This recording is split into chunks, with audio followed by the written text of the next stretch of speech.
Yozerf, he's Joel's father. Dad, this is that traveler I was telling you about. The traveler's helped me out loads in the past, and this time we even built a snowman together. Joel has told me everything about you. I can't thank you enough. Wow, this is amazing! Wait a second. Why is Cyrus discreetly wiping tears away? And what is Pallet doing here? Pallet is the hero of the hour this time. Go on, Pallet. Tell us what happened in your own words. Okay. The weather was fine on that fateful day, and I had a feeling that Lady Luck was smiling down on me. So I trusted my gut and set out to explore somewhere new, somewhere dangerous, because where there is great danger, there is also great treasure. Why does this sound so hard to believe? But I had only been away from the group for a short while when I fell down a slope and just started rolling. Uh-oh. Did my bad luck rub off on him when we ran into each other on the mountain? The place I fell to was somewhere I didn't recognize, and I'd sustained a few injuries. I remember thinking to myself, this is the worst luck I've ever had in my whole life. Then I met Yozerf. He'd heard the sound of me falling and came out to see what was going on. Huh? Wow! So it was completely by chance then! I thought he must have been someone from the Adventurers Guild here for the event, but after a few words of conversation, it was clear that he was having memory problems. He didn't even know his own name. The temperature was freezing, and there was no time to deal with all that there and then, so I convinced him to come back to the camp with me and figure everything else out after we got there. We got back to the camp, ran into Joel, and the moment he saw him, he froze for a second with this completely stunned expression on his face, and then he started crying out, "Dad! Dad!" That's when Yozerf suddenly started to remember. My memory is still not fully recovered, but Joel and his mother, they are the only ones that I will not, no, that I cannot forget. Daddy. Daddy's right here, Joel. Daddy's right here. Yozerf, don't you remember anything else at all? The poor princess? Feeding the foxes? I'm sorry. I have no recollection. Maybe it's because of the head trauma. I'm not sure. I woke up and found myself covered in blood. My things were gone, and there was nothing to indicate who I was or how I got there. I crawled into a cave and settled in for a slow recovery.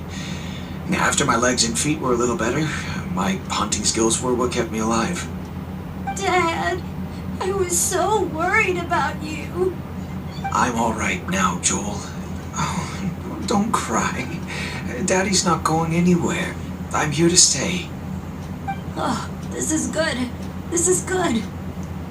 You know what, though? I definitely think my luck got worse after running into Benin on that mountain. I knew it. I just... No. I just meant if it weren't for you, there's no way I ever would have run into Yozerf on a mountain this huge. Besides, we got back safely, didn't we? So don't blame yourself. Maybe sometimes miracles can only happen when you get just unlucky enough. Pallet. When did you become such a smooth talker, huh?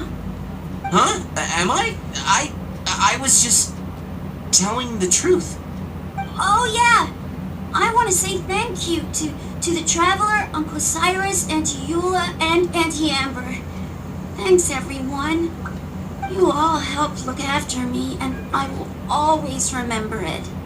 But I guess I can't take the snowman with me, or it'll melt once it leaves Dragonspine. It's such a shame. Oh, I can help with that. One moment. Huh? Eula? Here, take this. It's powdered rind. Just add it to your snowman, and it will never melt. Wow! Really? Oh, this is awesome! You're the best, Auntie Eula! Dad, I have an unmeltable snowman now! How cool is that? How can I ever repay you all? Thank you all Thank you, from the bottom of my heart. Dad, I want to go move the snowman. Can we do it now, please? Okay, I'll be leaving with Joel now. I'm sure I'll see you all another day. Very well, very well. It's time for Pallet and I to have another discussion concerning his breaches of adventurer discipline. Huh? But Cyrus, I think I kind of made up for my mistakes this time, you know? See you guys! Oh, I made this for you and Amber. Think of it as a winter souvenir. Aw, are you sure? This must be really important to you. Come on now, just take it. No need to make such a fuss. Wow! Now our snowman won't melt either! Great! You're welcome. Just keep it. That's all I ask. Amber and I have some business to attend to now. See you later. See you! Everyone's gone. Seems like they've all got their own stuff to do now. Oh! You know what? We've been on Dragon's Spine all this time, and somehow Paimon still forgot to ask Albedo about how to make a fruit juicifier machine that can keep the juice fresh. Maybe we should try Timaeus again. He does seem pretty eager to please after all.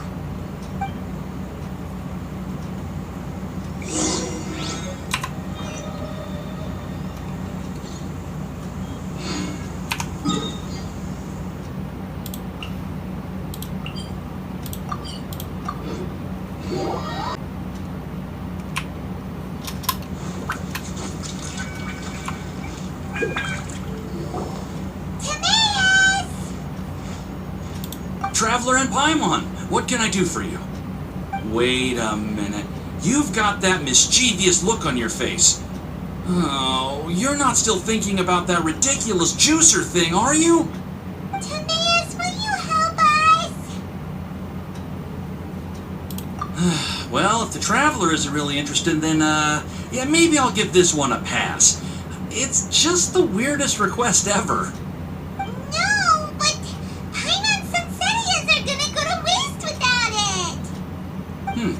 And the time it would take me to research something like that, I could probably pick those Sunsetias again 10 times over. New research project, Timaeus? We meet again? Oh, Albedo, thank goodness. So the situation is, Paimon wants a machine that can turn fruit into juice and keep the juice fresh. I mean, surely it's... Majorly important, that's what it is. If you can manage to invent this, we'll never have to worry about fruit going bad ever again. That's impossible.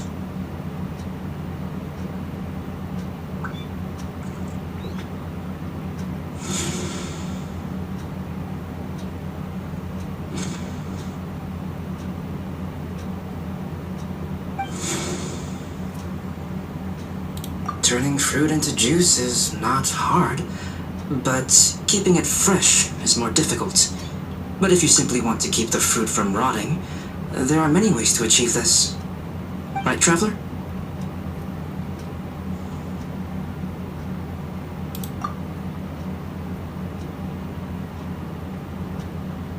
What about his neck?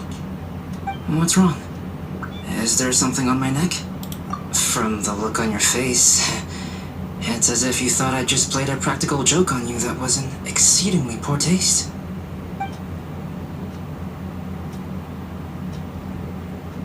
Albedo, you were saying, how do you stop fruit from going bad?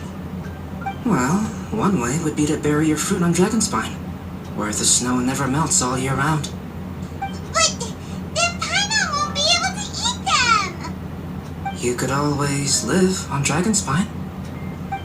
No, too cold for Paimon. Or you can give the fruit to me, and I would take it to Dragonspine for you. But since you don't like the cold, you'd have to send someone else to pick them up when you want them. This is where you come in, Traveler. Suddenly sounds a lot more feasible with other people doing all the work. Okay then, shall we go with that idea? Fruit buried on Dragonspine will stay fresh for much longer. However, it is also possible that the fruit will sprout and grow into fruit trees. Who knows? Maybe the next time you visit, it will have grown into an orchard. You can water the trees, add fertilizer, and when they finally bear fruit, you will have some fresh Sunsettias. No way! The Paimon will have to be a gardener! That's not the goal here. Oh? Well, I don't think being a gardener is so bad.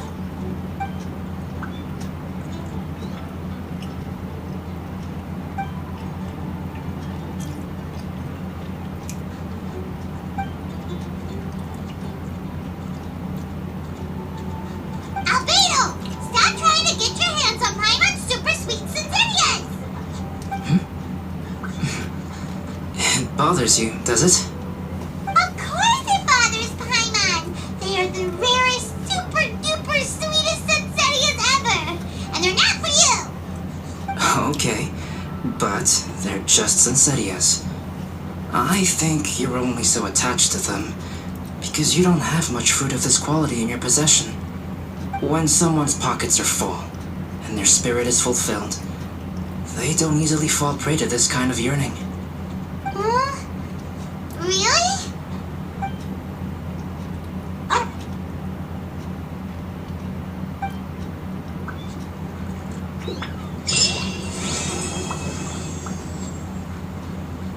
Welcome. How can I help you?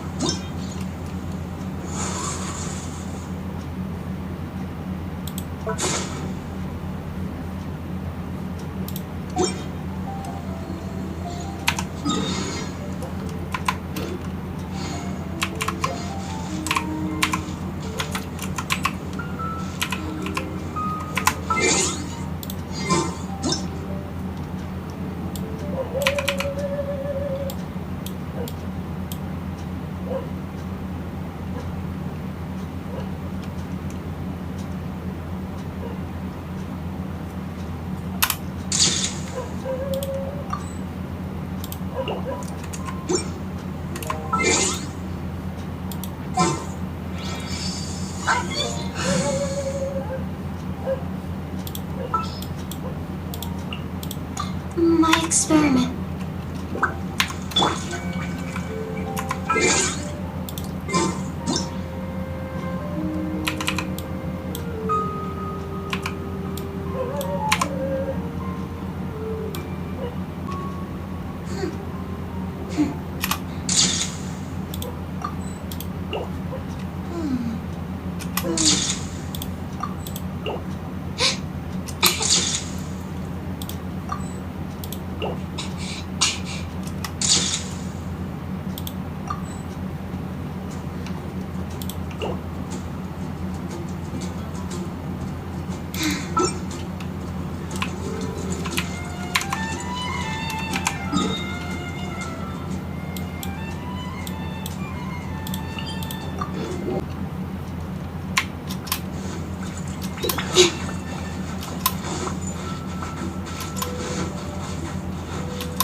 I haven't